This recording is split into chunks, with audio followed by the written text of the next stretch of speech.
to God's discretion. You forgive and let go.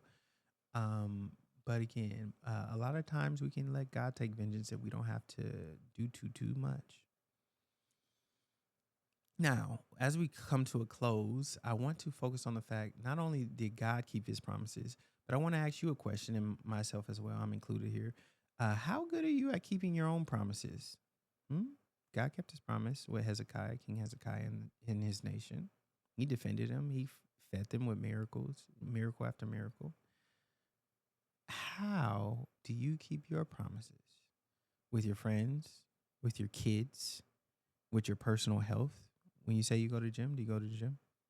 When you say you're going to eat healthy for a week, let's say you say, oh, I'm going to eat fruit and vegetables this week. That's it. Pasta only, salads only. No chicken, no beef this week. No fish, no meat. Just, fruits, vegetables, do my juices, salads, pasta. I'm going to eat healthy. Do you keep your promises? I want us to all remember that we set an example for our children or our nieces and nephews by keeping our promises.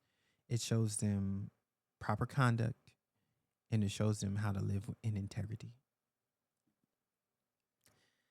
Now, the Assyrian king who defied God and mocked him, died while worshiping his false god. And the real trick, or the real interesting thing, is that his own two sons killed him with the sword. So remember in the text, at the end of the text, chapter 37 of Isaiah, the Lord tells Hezekiah that the king of Assyria will go home. He'll go back home. He won't shoot any arrows, meaning he won't fight you. He won't hurt you. He'll go back home to Nineveh and will be basically assassinated. And that's what happened. He went back home to Nineveh. He didn't fight the king of Assyria. And look at God's vengeance. His own two sons killed him with the sword. Isn't that heinous? Who wants to be destroyed by their own offspring? But that is what happened. That is what happened in the story. So again, back to what I was saying before, when God says vengeance is mine, I've seen him do my enemies 10 times, 20 times worse than what I would have done myself.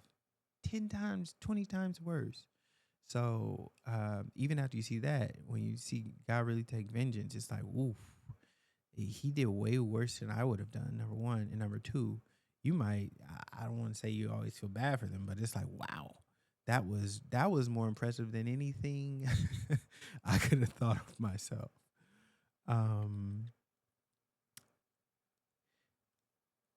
As a quick note of truth, if you are reading this chapter when you're at home, you will see the god Nishrosh, who the king of Assyria went home to go worship before his children cut his head off. I did some study on Nishrosh, and some Bible scholars think it's Nimrod. It's a error. The Hebrew text, Nishrod and Nimrod in Hebrew are kind of written sort of the same, so they think it's an error. But the god Nishrosh, little g, little god, looks like a bird, has a bird head and a human body. So we know, right, believers that worshiping false gods is worshiping basically a demon. There's always an entity behind, these false gods, these spiritual things. So yeah, I think that wraps up us today, and what we were focused on in the 37th chapter of Isaiah. And I think we conclude by saying, yes, death was on the horizon. Yes, there were threats. Yes, there was a huge army. And yes, Hezekiah and his nation were struggling for food. But God provided miracles. He provided an angel. He provided the land to produce on its own for 2 years for a whole nation of people. And I think we learn if we put our trust in God, he protects and he provides for us.